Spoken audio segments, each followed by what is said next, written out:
Ang atoang theme this afternoon will be Emmanuel, God with us.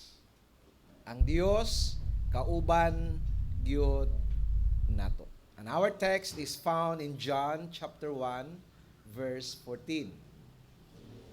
Okay, basahon sa nako sa English translation. It says, "And the Word became flesh and dwelt among us, and we beheld His glory, the glory as of the only begotten of the Father, full of grace and truth." Basahon po nako sa ato ang naandan nga pinulungan, ingon ang pulong sa Ginoo. Og ang pulong nahimong tao, og mipuyo uban kanato, og atong nakita ang iyang himaya. Ang himaya nga iyang nadawat gikan sa Amahan, ingon nga bugtong anak, puno sa grasya ug kamatuoran. Ang Ginoo magapanalangin sa iyahang mga pulong karong hapon.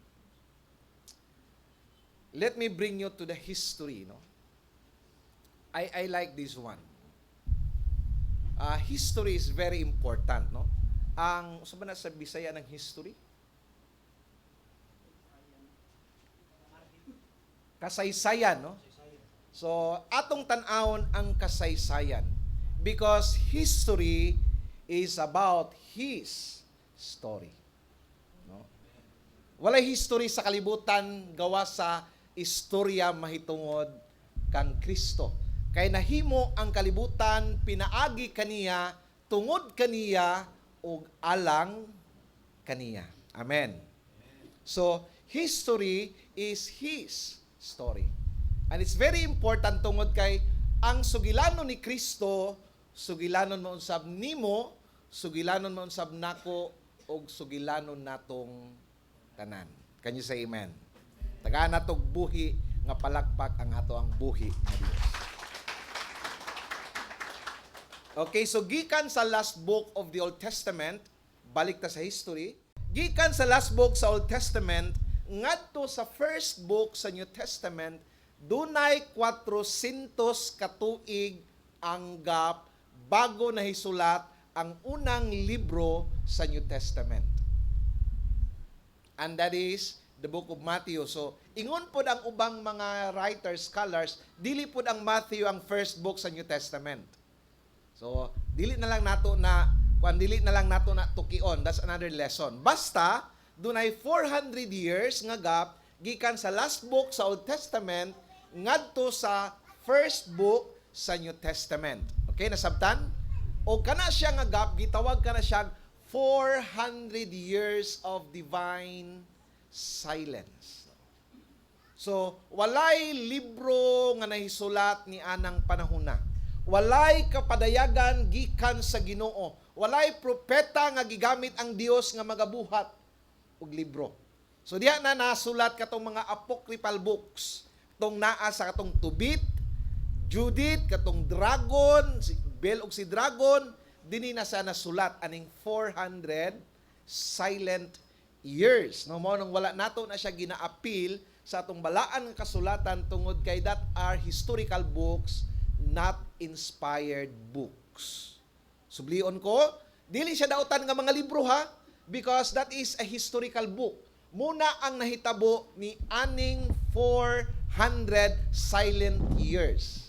So kung gusto mo makabalo, unsay nahitaboan ng 400 years, pastor? Basahan nyo ang Tobit, kanang Judith, kanang mga libro, naa din ha ang historical facts na hitabo during this time. Pero wala na to siya gina-appeal sa Bible because they are not inspired book tungod kay wala may revelation ang Ginoo. Klaro? Okay, so dunay 400 years of divine silence. Para sa mga Hudiyo, the waiting has begun.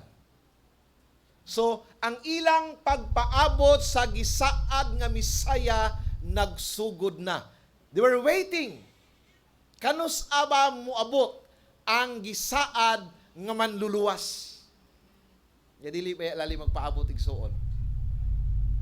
No? Bisa gani 1 hour lang lisod gani magpaabot. 2 hours lang, 3 hours lang, isa lang kaadlaw, amen. Mubitang daghan tag pakyas kapakyasan sa kinabuhi kay dili ta kabalo aning disiplina sa pagpaabot. Ingay mong katapat, you have to wait. Usahay mag-ampo ta pero gusto ta tubagon dayon sa Ginoo ang atong mga pag-ampo. Dili ta kapaabot sa kanang tubag sa Ginoo. Munang mag-move na dayon ta bisag wala pay gisulti ang Ginoo. Munang daghang pakyas sa atong kinabuhi kay dili kita makapaabot sa kabubuton sa Ginoo. And imagine these people. They were waiting for 400 long years. And you know what? This is not the first time nga naghulat ang mga Hudyo. Actually, naghulat na sila sa unang panahon. Remember? 200 years nagpaabot sila looking for the Messiah, but not the promised Messiah, katong si Moses nga iyahang gilid ang Israelites from the bondage of the Egyptians. 2,000 katuig to sila nasakop dito sa Ehipto, and they were praying and asking the Lord, kanus aba kami nimo luwason. So this is not the first time nga nagpaabot sila. Okay? So murag klaro pag-explain, no? Klaro gyud kaayo, no?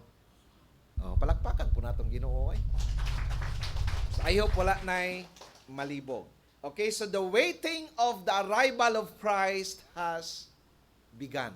Kanus-a moabot ang gisaad nga manluluwas. Mga igsoon, this is what Christmas is all about. Christmas is all about the celebration of Christ. Without Christ, walay Christmas. Ngunang dili ta pwede magparty nga walay pulong sa Ginoo. Amen. How can we celebrate Christmas without Christ? Kwaon ni mo ning Christ, unsa na lang mabilin? Mas na lang. Because Christ is the essence of our Christmas celebration. Maoni ang atong pagsaulog sa pagkatao ni Kristo. Pahinumdum lang, mga igsoon. Wala ta gisugo nga i-celebrate ang Pasko. No, no, no. In fact, isa lang kaadlaw nga gisugo kita nga atong sa ulogon. Kabalo mo unsa? Unsa lang adlaw nga gisugo sa Bible nga atong sa ulogon? It's the Sabbath day. Wala tagi giingnan sa Bible i-celebrate ang Father's Day. Oh, hello somebody. Wala tagi sugo sa Bible nga i-celebrate ang Mother's Day. Wala tagi sugo sa Ginoo i-celebrate ang Easter Sunday. Wala tagi sugo sa Ginoo nga i-celebrate ang Holy Friday. Pero ato silang gina-celebrate aron pahinumduman kita nga aning panahuna dunay nahitabo mahitungod sa Dios nga may kalabutan sa atong kaluwasan. Amen? This celebration is not about us. It's all about Him. So kining mga kabo, pakapi na lang ni. Kung dili mo makabunot aning kabo, okay lang. Okay lang, masing na magmahay-mahay, grabe man po sila. Uy, dagan sila kabo, gikuha gapo tong kabo. Sa kabo na lang. So, bisag di kakabunot anang kabuon niya, okay ra. Because Christmas celebration is all about Christ. Can you say amen? So, Sabbath day lang ang gisugo kita nga atong sa ulogon. Munang magsakit ang akong dughan pag Sabbath day, wala ang mga katawhan sa Ginoo. Kay kana nga adlaw ang gisugo sa Ginoo nga dapat naa ka sa simbahan. Di ngay mong katapat dapat naa ka sa simbahan. Pastor, di ba na yung kag-Sabbath day, di ba muna ang 7th day? Munang adlaw nga nagpahulay ang Dios exactly sa Old Testament. Basta New Testament ang giingon sa New Testament, we have to celebrate the Lord's Day. Can you say amen? What is the Lord's Day? Sunday. Nganong the Lord's Day is Sunday? Because it was the day that He was resurrected. Amen. Kung imong tanawon ang buhat, nagsimba ang unang mga Kristohanon, adlawng Domingo na. Sa ilang panahon sa una, ang Saturday mo na ang ilahang rest day kay wala sila'y trabaho pag Sabado. Sa atong panahon, nabay trabaho Sabado? Kasagaran sa walay trabaho, Domingo. So, ang first day murag nahimo na nato siyang Sabbath day. For just in case katong natingala nga naman palagi pastor, ingon day Sabado nya nganong Domingo man ta, because we celebrate the Lord's Day, not just the Sabbath day. Because the Lord's Day is our Sabbath day. Palakpakan nato ang Dios. Ang adlaw igpapahulay mao kanang adlaw nga ikaw nakakaplag sa atong buhi nga Ginoo. Can you say amen? Palakpakan nato ang Dios. Okay, so why silence? As I was pondering this message, God gave me a message for 2024. Mao ni ang gihatag nga mensahe sa Ginoo sa ako. Silence is so powerful. Silence is necessary. May mong katapaling na silence is necessary. Importante ka. You know what? Ang kanang paghilom, it's so powerful. So mao ni ang message sa Ginoo sa ako personally. I don't know about you kung unsa inyong reflection.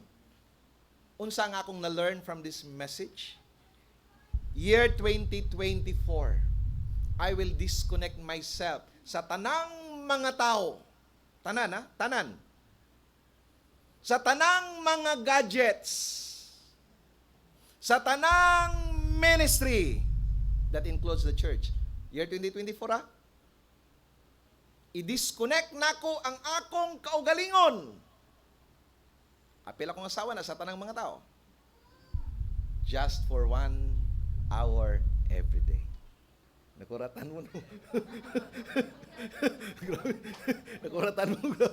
1 hour every day. Just to be disconnected from all things and be silent with the Lord. Mo na ang mensahe sa ako sa Ginoo. Walay Netflix, walay Facebook, walay buhaton.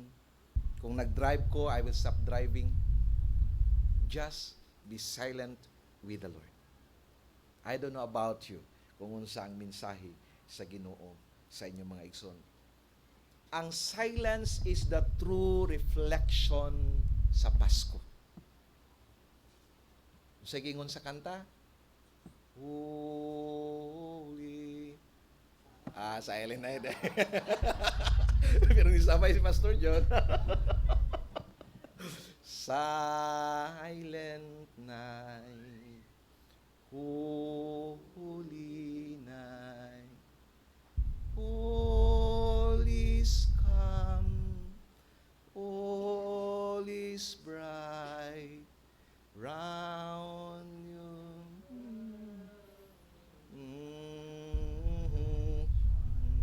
Palaw ko sa ikon. Mga igsoon, silence is so powerful. Nga naman, because a noisy heart cannot hear God. A busy heart cannot hear God. Kung imong kasing-kasing puno sa mga butang nga kanang imong gikabisihan, dili jud ka kadungog sa Ginoo. You will not be able to connect with God. Muna, ang paghilom importante kaayo mga igsoon. From hearing nothing to hearing something. Kanus amo last nakadungog sa tingog sa Ginoo? When was the last time you hear the audible voice of the Lord? Ako, that was the time nga katong nagkuanta. Tong nananghita. I hear the audible voice of God. It's time for you to go. Mo gina akong nadunggan. And how I wish nga nakadungog po nunta mo adto no. Basig nagaduda mo sa ako pag tinuo kay ning sulti ni pastor. When was the last time you heard the voice of the Lord? Audible voice of God. Kanang nakadungog jud ka pag ignan ka. Gwapo kay kabik. Dong, tama kayo na mong desisyon, dong. When was the last time nga nakadungog jud ka sa tingog sa Ginoo? Gusto mo makadungog sa tingog sa Ginoo? Gusto mo? Silence. Just be quiet with the Lord. Amen? Okay. So ato nang hinay-hinayon og dissect ang ato ang bersikulo. Og ang pulong na himong tao. Kinsa maning pulong nga nahimong tao? Atong basahon. Og ang pulong na himong tao sa John 1:1, kinsa nang pulong? Sa sinugdanan mao ang pulong. Ang pulong kauban sa Dios o ang pulong Dios. So kining pulong nga gisgutan sa John 1:14 naga-refer kini kang Kristo. Siya ang pulong. Nganong siya man ang pulong, pastor? Siya tong gipamulong sa Amahan na hitabo ang tanang butang sa kalibutan. Let there be light. That word is Christ. Pag-ingon sa Ginoo nga, mutungha ang kagabhion. Because that word Himself is the Lord. So, ang pulong mao si Kristo o ang Dios nga mao ang pulong na himong tao. Amazing. This is the most amazing miracle in the entire Bible. Kining ang Dios na himong tao. The maker of man became man. The Creator became one of His creation. Can you imagine? Kung example, ikaw computer, ikaw nagbuhat sa computer, gusto ka mahimubog ang computer? Hello, somebody? Mo nang nahitabo kang Kristo. Gibuhat niya ang tao ug nagpakatao siya sama sa iyang gihimo nga tao. That's unimaginable. Amen? That's beyond our imagination nga ang Dios gipili niya nga magpakatao. Hinahinayon ako ni mga igsoon, no? Hinahinayon ako ni kay lalom-lalom ni nga theology. Are you ready for this one? No? So, nagpakatao ang Diyos, ang Diyos, ang Diyos, no, paningkamot lagi tayo magbinisaya. Ang Diyos, not just for a moment, but for the entire eternity. If I have to ask you this question, May Ann, no, ilista ni question ni. Kuha na niyon niya. Hangtod kanus ang pagkatao ni Kristo. Iyong kapastor na tao si Kristo, nahimo siyang tao. 100% yes. Question, pastor, hangtod kanus ang iyahang kinaiyahan nga usa ka tao? Didto ba sa langit, tao ba gihapon siya? Oh, that's not an easy question to answer. Pero ang answer, mga igsoon, for eternity, He is man. For the entire eternity. Not just for a moment nga, pagkabanho niya, wala, dili na siya tao. No! Inana, kagihigugma sa Dios ang tao.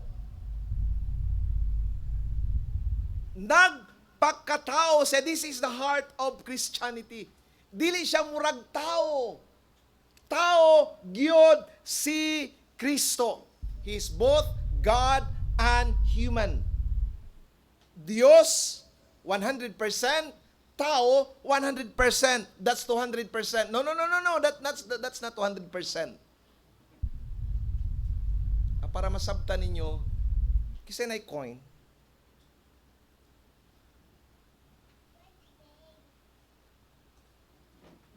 Okay, ang na-coin na ay kamu. Bring me coin. Paliw ko, kuya. This one. Dili nimo siya matawag nga sinsilyo kung usa lang ka side ang imong kuhaon. Dili mo siya matawag nga 10 pesos kung usa lang ka side ang imuhang tan-awon. It should be both sides of this coin. Kung imo ning pikason, unsay mahitabo sa coin? Will it still be valuable? Napabay value kung pikaso nimo ni? Tungaon nimo? No, this is 100% 10 pesos. 100% hari, 100% kuruna. Kung imo siyang pikason, mawala na iyang value.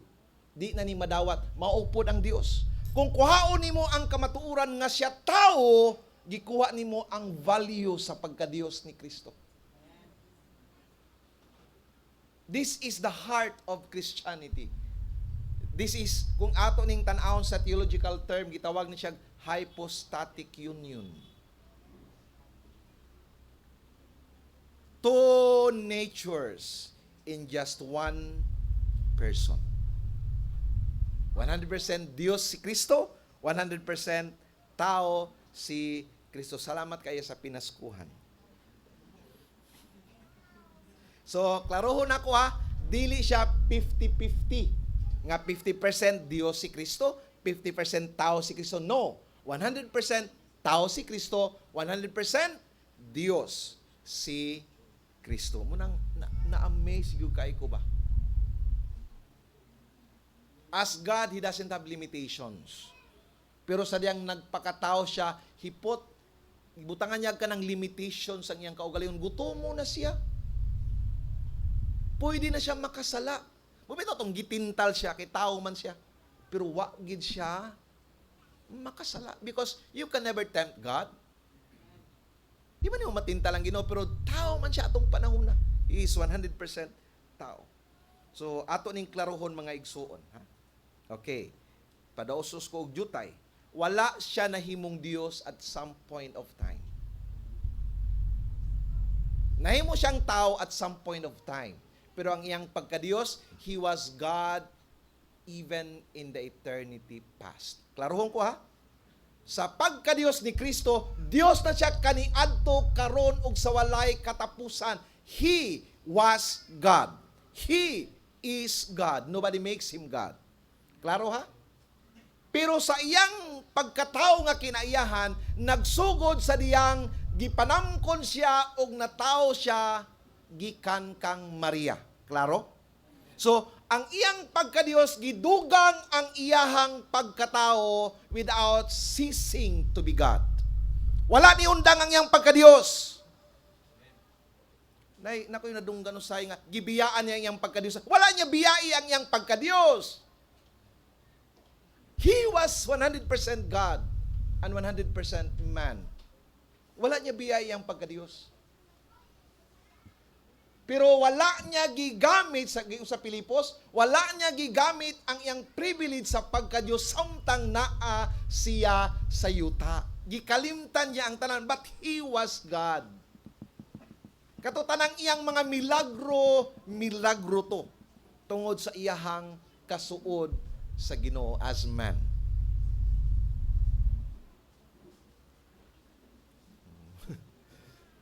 Mura og nakuan-kuan na gamay, no? Murag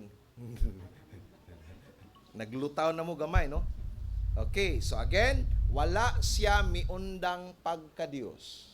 He was God, gidugang lang siyang pagka-Dios, ang iyahang pagkatao. So, ang iyang pagkatao, dili na pod mawala.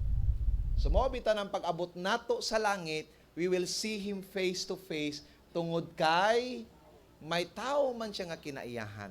Because we will never see God because God is a spirit. Amen? God is a spirit. So, mao ni ang ato ang conclusion mga igsoon. Fully God, fully human, fully one. Two natures embodied in just one person. Palakpakan daw nato ang atong buhi. Okay, so, ikaduha, ang pulong nahimong tao o ipon kanato mipuyo siya. So wala lang siya nagpakatao, kundi nag-uban siya puyo sa mga tao. Okay? So wala lang siya muanhi. Wala lang siya mibisita, kundi nagpuyo siya kauban sa mga katawhan sa unang panahon. Mga igsoon sa Old Testament times, mao ni ang hulagway. Asa diha ang tabernakulo. Ang tabernakulo mao na ang atong simbahan sa atong panahon karon. Nga panahon ni Solomon, nahimo na siyang templo. Pero katong sige pa sila balhin-balhin, mao ni ang tulda. Mao ni ang ilahang simbahan. Asa nakabutang ang ilang simbahan? Asa nakabutang? Naagyod sa center sa community sa mga Israel. Ingon ana kabililhon sa ila ang tabernakel. Ang simbahan sa simbahan na natong gamiton. Ang simbahan sa unang panahon. Wow, how I wish. Kanang kung pwede pa lang ko mupili lugar nga kuan mangita ko dito ko magpuyo tapad sa simbahan. Natay isa ka igsoon din nga ingon siya nga pastor gusto ko magpaduol ko sa simbahan panalanginan ka sa Ginoo igsoon. It's a privilege nga duol ka sa simbahan. Mga igsoon kung namo duol sa simbahan, pribilehiyo kaayo ninyo. Naa sa tunga ang simbahan. Do you know what? Ang tabernakulo simbolo ka na sa presensya sa Ginoo. Kaya diha nagpuyo ang presensya sa Dios. Kita niyo ng kanang puti. That speaks of the presence of the Lord. Pag maghalad sila, pag gidawat sa Ginoo ang ilang mga halad, musulbong ang asong ngadto sa langit. Buti pasabot nga gidungog sa Ginoo ang ilang mga pag-ampo. Nindot sa una mga igsoon. Kaya makita nimo ba? Oh my goodness. Ma-amaze ka sa ato mong panahon karon mag-ampo ta murag wa mo ta tama naman sa ato patong sa ila muuntol ra sa ila sa una makita nimo nga musulbong ang asong ngadto sa kalangitan. Makaingon gyud ka nga thank you Lord gidungog gyud ang ako mga pag-ampo. Tabernacle speaks of the presence of the Lord. Now imagine, ang Diyos nagpuyo, uban, kanato, can you say amen? Si Kristo wala lang mataw, nagpuyo. Not just in a tabernacle, but His presence is with us. Emmanuel, God is with us. Salamat sa nagpakpak. Kauban nato ang Diyos. Mao ni ang mensahe sa Pasko. Kauban nato ang Dios. Diri sa ilang mga igsoon, symbolical presence lang sa Ginoo. Sa panahon ni Kristo, that was the immediate presence of the Lord. Sa ila, symbolical presence. Sa Old Testament, sa mga Hudyo, immediate presence. Nakita gidilang Dios. Isa sa mga disipulo nangutana, Ginoo, kano sa ba namo makita ang Amahan? Situbag ni Kristo. Kadugay na nimong uban-uban sa ako. Wa pagyapong ka kabalo. Kung nakakita ka na kanako, samara nakakita, oh Lord have mercy. How I wish. How I wish. I cannot imagine si Mary hugging that baby, kissing, oh Lord of mercy, kissing the face of God, embracing God. Munang gingon sa Bible, si Maria bulahan sa babaeng tanan. Siya lang ang nakahalok sa Ginoo. Siya lang ang nakakagos sa Ginoo. Siya lang ang nakapahid sa ihi sa Ginoo. Bulahan si Maria. Siya lang ang nakapangalagad sa Ginoo.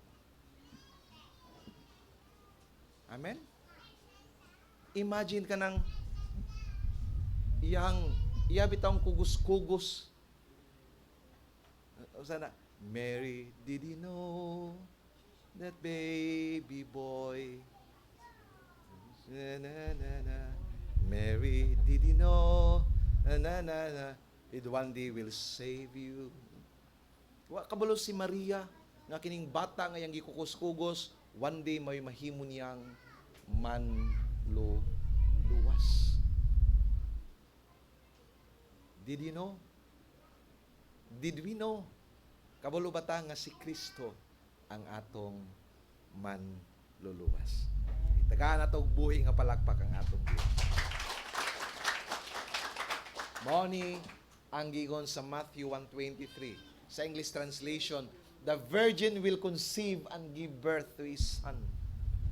And they will call him Emmanuel, which means God with us. Kauban nato ang Dios. Pastor, unsaon man ako ng baby Jesus?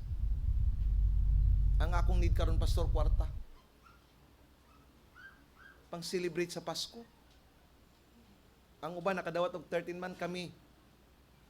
Kadawat og bonus kami. Buno. I don't need that baby Jesus, Pastor. I need money, I need work, I need family. Mas gikinahanglan ako, Pastor, ang healing. Mas gikinahanglan ako, Pastor, ang ministry. Believe me, mga igsoon. Ang tinuod nga regalo, ang presensya sa Dios, dili ang regalo gikan sa Dios. His presence is the greatest gift, not His presence. Kanay mong good health, pakapin na lang na. Kanay mong my loves, pakapin na lang na. Kanay mong work, pakapin na lang na. Everything that you have, pakapin na lang na. The greatest blessing that a person can have is the presence of the Lord. Ang presensya mismo sa Ginoo. And I have to sound the alarm, my brothers and sisters. Because dagan sa ato adik sa ministry sa Ginoo. Pero dili adik sa presensya sa Ginoo. How I wish nga maadik ka sa presensya sa Ginoo. Kanapitong di ka mabuhig, wala ang presensya sa Ginoo. Kita mo adik? Sorry for the term, adik. Noon sa ka? Kinahanglan ako ang presensya sa Ginoo, Pastor. Kanindot, no? You cannot exist without the presence of God. Ina naman mga adik. Gusto mo ka, Pastor. I hope nga maadik ka sa presensya sa Ginoo. You cannot withstand with one day without the presence of God. Dagan sa ato adik sa ministry, pero dili sa presensya sa Ginoo.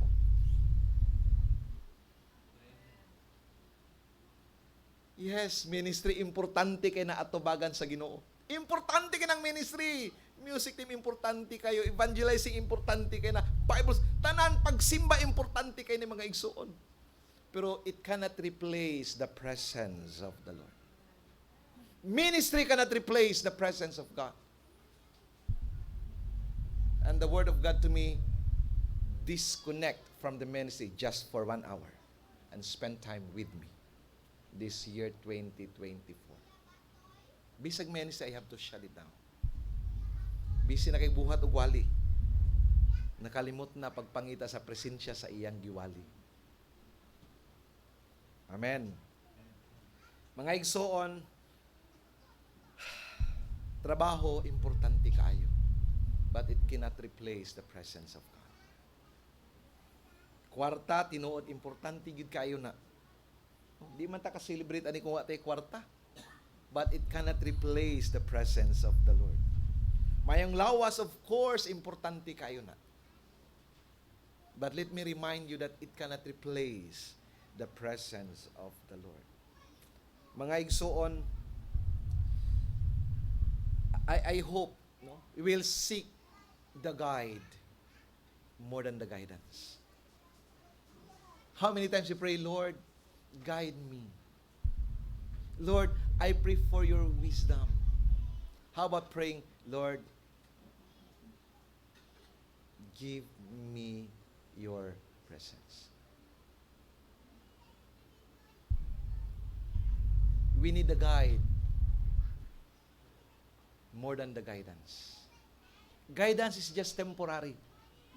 Amen? But the Lord is forever. I want His presence. I want the guide more than the guidance. I want the blesser more than the blessing. Mao ni ang mensahe mga igsoon. Sige tag pangayog signs gikan sa Ginoo. How about pangayo ang presensya sa Ginoo? Sige tag pangayog kaayuhan gikan sa Ginoo. How about pangayo nimo ang presensya sa Ginoo? Ask me why.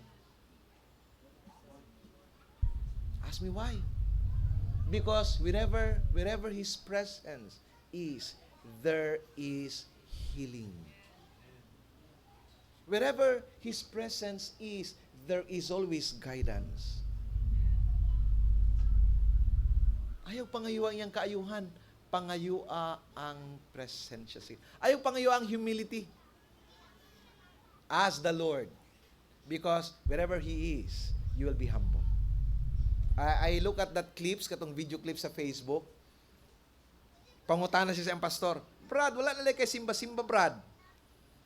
Okay raman, pastor, kay bisag wala ko'y simba-simba, pastor, but I feel that my heart is good. Okay raman gyapon akong kasing-kasing, pastor. Ingon iyang pastor, kung okay ang imong kasing-kasing, Brad, naon ta kasimbahan.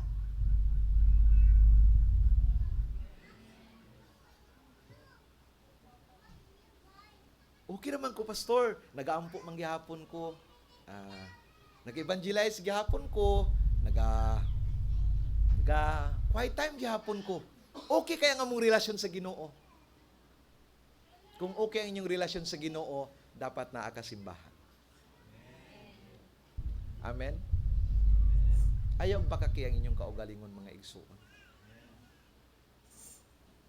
So, mula ning adlaw nga gisugo kita sa Ginoo, it's the Lord's Day. Ingon sa Hebrewanon, ayaw ninyo undanga ang panagtigom nga sama. Dunay tulo ka klase sa kalibutan mga igsoon. Tulo ka klase nga, sa tong gingon? Tao. Dunay tulo ka klase nga tao sa kalibutan. Una, katong mga tao nga dili mo angkon nga naay problema. Musta, Brad? Okay ra kayo, pastor. Di ginmangkon na problema. Kung kita mga tao, na, bisa kung saan, wagi problema. O say, paampuan mo, Brad. Wagi problema. Ultimo pa ka, di magpaampu kay. Wagi mangkon nga na problema. So, kanang mga tawhana na problema, gina kayo. Ikaduha nga klase nga tao. Katong mga tao nga puro rapod problema. So, naay tao nga di mo angkon nga naay problema. Okay ra, tanan okay ra. There's a problem, no? Ikaduha nga tao, katong tao nga puros rapod problema. So, kung puros rapod problema, then you have a problem. Problema gihapon na. Ikatulo nga tao, katong tao nga mo recognize nga naay problema. This verse is for you. Basahan do nato tanan.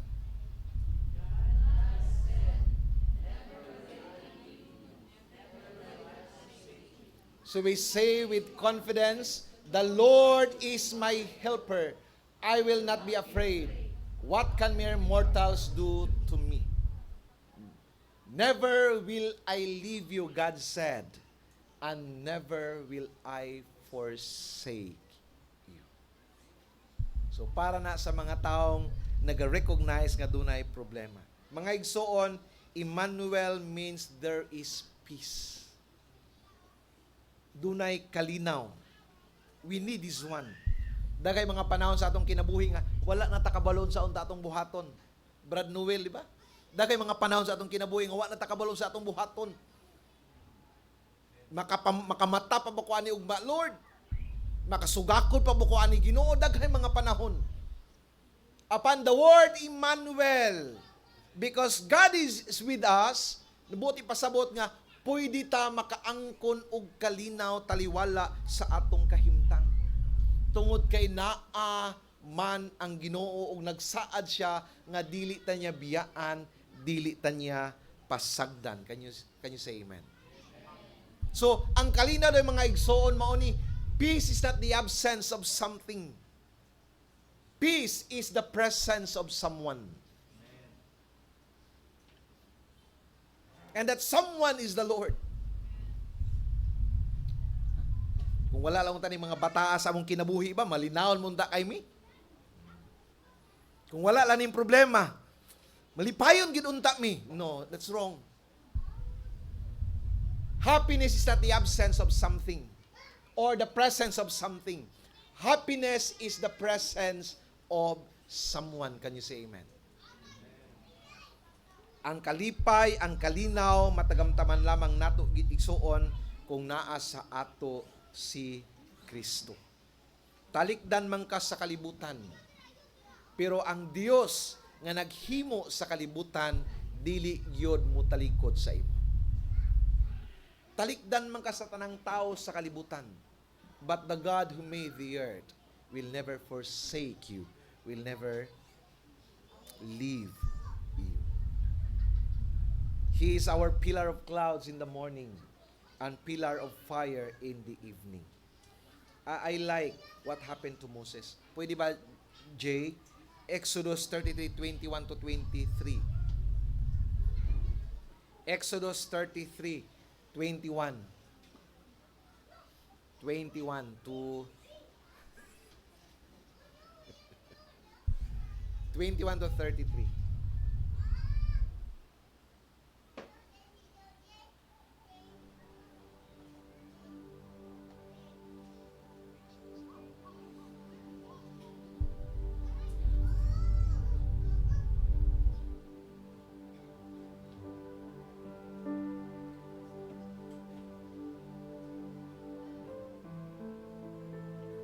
Kabalo mo sa ang iyahang context ani. Exodus 33 verse 21. The Lord said, "Here is a place near me. You are to stand on the rock. And when my glory passes by, I will put you in the crevice of the rock and cover you with my hand until I have passed by. Then I will take my hand away and you will see my back, but my face will not be seen." Kabalo mo kanu sa ni nahitabo? This was the time when Moses never settled for miracle.